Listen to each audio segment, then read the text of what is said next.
Holly, and I'm here with my January wrap up. And normally I have like my phone or my tablet so I can show you the ebooks I read, but I forgot my phone is charging in the other room and the tablet is in the other room, and I already don't really want to film this, so I'm not getting up. And I read 16 books, and I took notes this time, and I've done this before and I didn't find it helped, but hopefully it'll help this time. And I took them as I read so hopefully this will help me be more coherent. I don't know, but let's just get started because there's so many books to talk about. First, I read a book from my winter TBR, which was Ignite by Lily Parody. This 2 stars. It's a new adult novel. I'm pretty sure it was free to me, which is good considering I didn't really like it. It was really cliche, and Lord knows I don't mind a good cliche, but you gotta do it right. And it seemed like it needed a few more rounds of editing, both copy editing and line editing. So then I read one of the books I got for Christmas, which was Pipe Dreams by Serena Bowen. And this is the third book in her Brooklyn Bruiser series, which is a contemporary hockey romance. The first one is Rookie Move. I read this basically in one sitting on my couch. My cat loved me because I just sat there and he was able to just sit on my lap for hours like the lazy little thing he is. It's a reunited lovers story, which is totally one of my favorite tropes. Persuasion for the win. And it actually got a little emotional towards the end, which I like to get a little teary-eyed. I don't always get teary-eyed in my romances, and I need that next book so bad. Then I finished up the Hathaway series, and I read Love in the Afternoon by Lisa Kleypas, which I gave 4 stars, so it took a slight step down from the other books in the series. This is the 5th book in the Hathaway series. It's a historical romance series. It was much better than I remembered it being. Like, I remembered like hating this book almost. Junior year of college Holly was pretty harsh on this book. But I actually ended up really liking it. I liked that these 2 characters, the hero and the heroine, get to know each other through letters. Something else I'm a fan of. And it does address things like PTSD, which also I'm a big fan of. I'm not a fan of PTSD, but I'm a fan of addressing it, you know what I mean? And I really liked Beatrix, who is the heroine in here. She's the youngest Hathaway. I just love how she sees people and life and her interactions with animals and everything. She's adorable. And I will be doing a series review of these. I read All Fall Down by Allie Carter, which is the first book in the Embassy Row series, because this trilogy is now complete. I gave this 4 stars. It's a young adult. It's a lot like Allie Carter's other books. They just have like kind of a different feel, like kind of like a suspense mystery kind of thing going on, but usually has some humor, and they are fast-paced, and this was no different. One of the things I really liked about it was the main character, Grace. She's kind of unreliable. Like, you don't know, like, she might be a little cuckoo, and so you've no idea if like she's seeing things or if like she's actually seeing things that are real, and all of that, which made it a very interesting read, especially for a YA book. And this left me excited to read the next one, which if you follow me on Goodreads, link below, you'll know that I actually finished this series, so we'll talk about those in a minute. And then I read Before the Fall, which is like a free prequel short story to this series, and it is about Grace going to, her grandfather is an ambassador in a fictional country, fictional foreign country. She's American, and it's about her traveling to that country. It was a cute story. I gave it 3 or 4 stars, something like that. Then I listened, or during this, basically, whenever I have my audiobooks, I usually listen to them like on my way to work and back, and when I have errands, basically.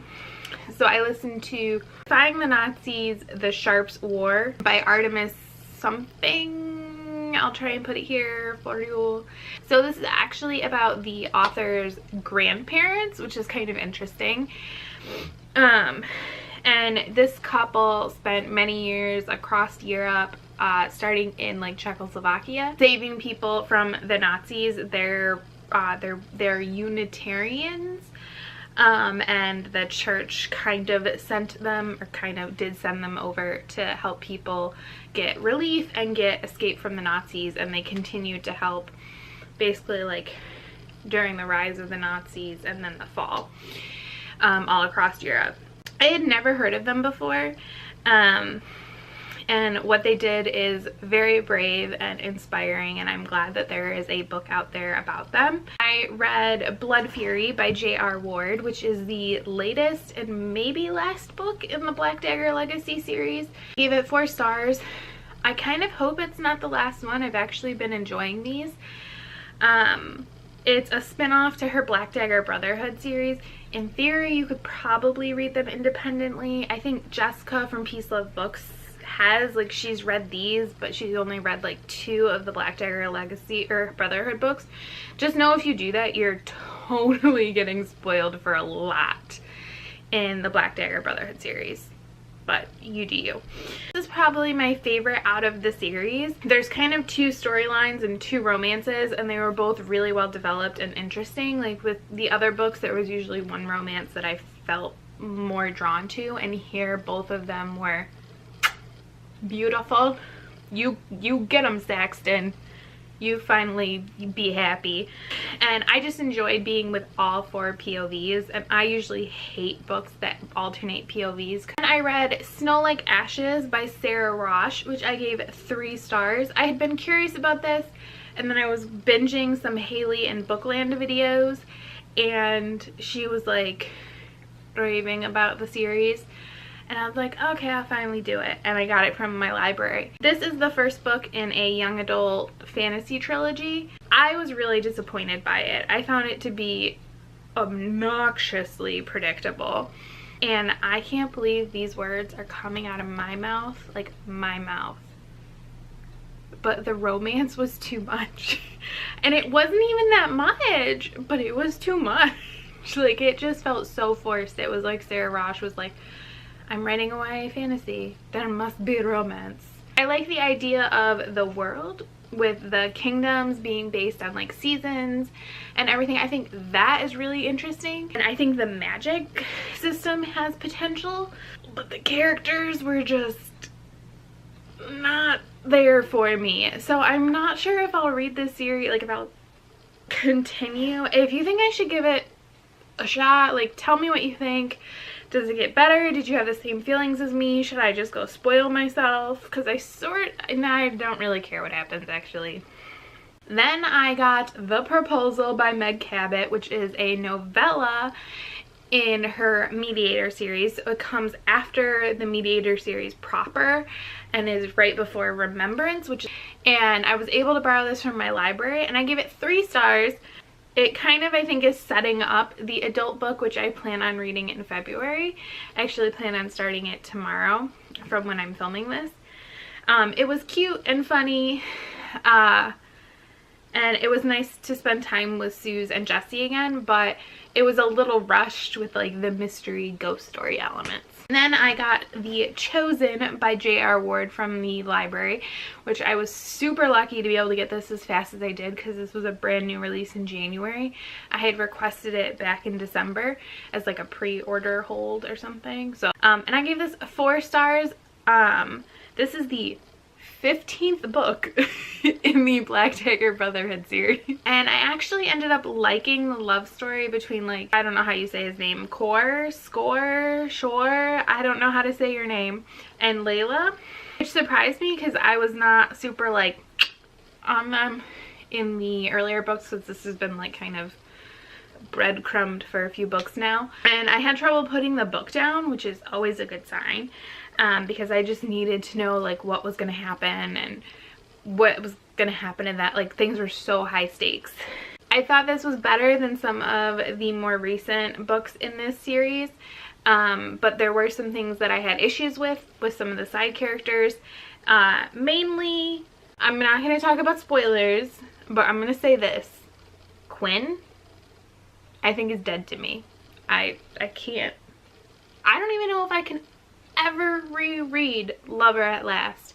And like, I was dying for that book. I'm looking at it right now. I was dying for that book, and he pissed me off so much.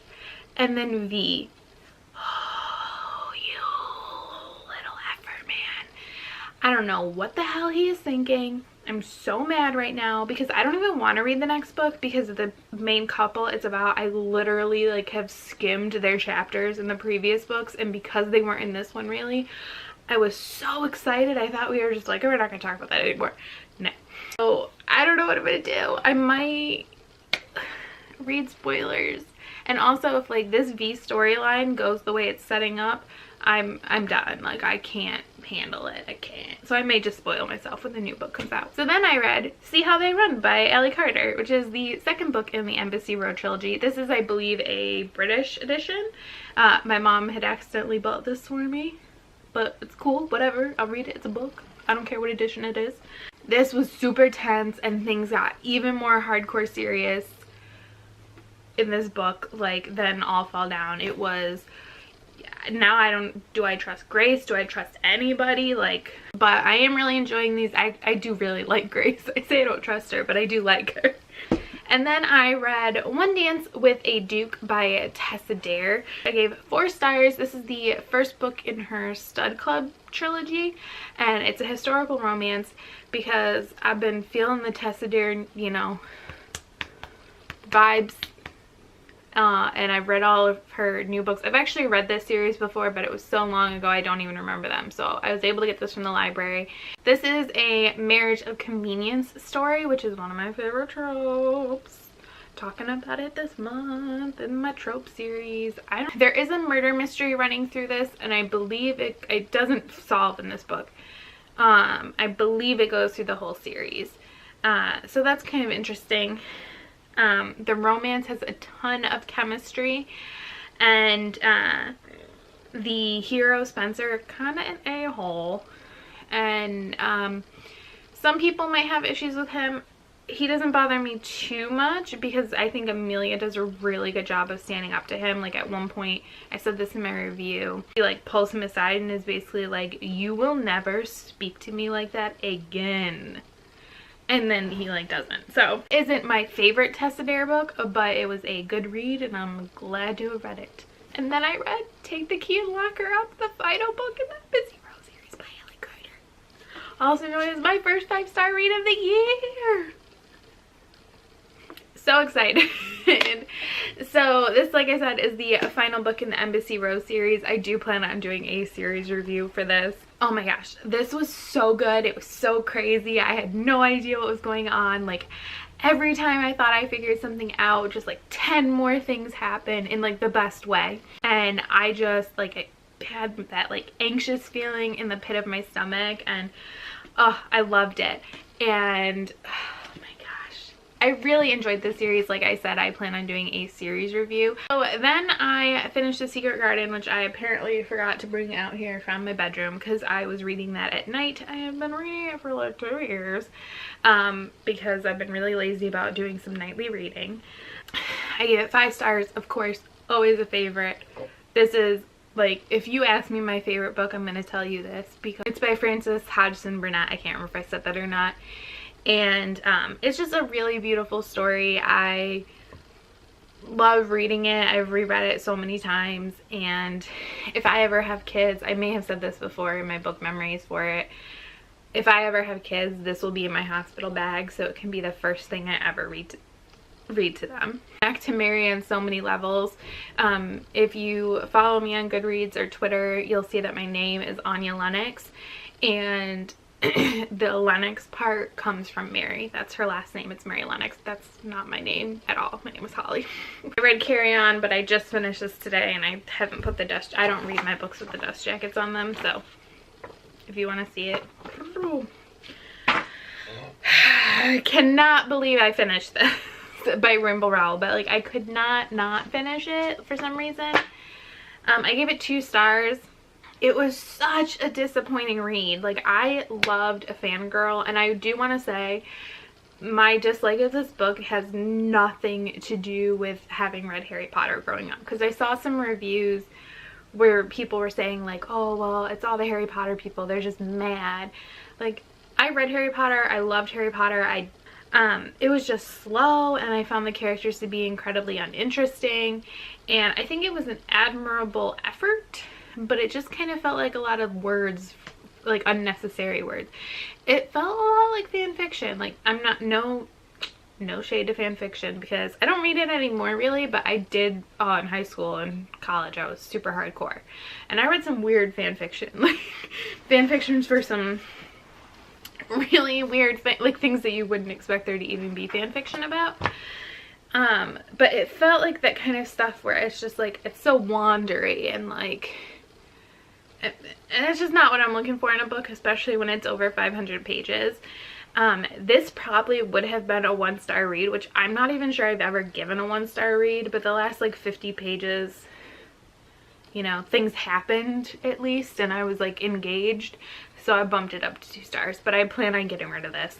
If you liked this, can you let me know what it was you liked about it? I was trying to read reviews and I wasn't getting a lot from them, so, and I mean that, and like, I don't mean that in like, oh, what'd you like about it? I literally want to know. Sometimes people will say things that'll make me look at something in a different way, and I can appreciate it. And then the last book is another audiobook, which was Stalin's Englishman by Andrew Lowney. I gave this 3 stars, maybe 2. I'm kind of debating. I just finished it today. It was mildly interesting. I thought it was going to be way more like spy-y. It's about a English gentleman who ends up becoming like a spy for Russia, or like the Soviet Union, I guess, Russia, whatever, you know, both. But it was more of like a biography about him, which makes sense, I guess.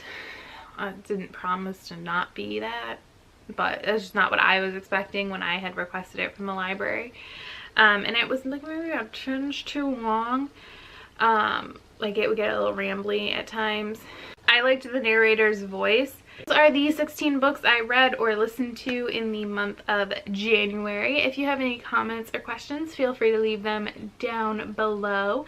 And thank you so much for watching. Bye!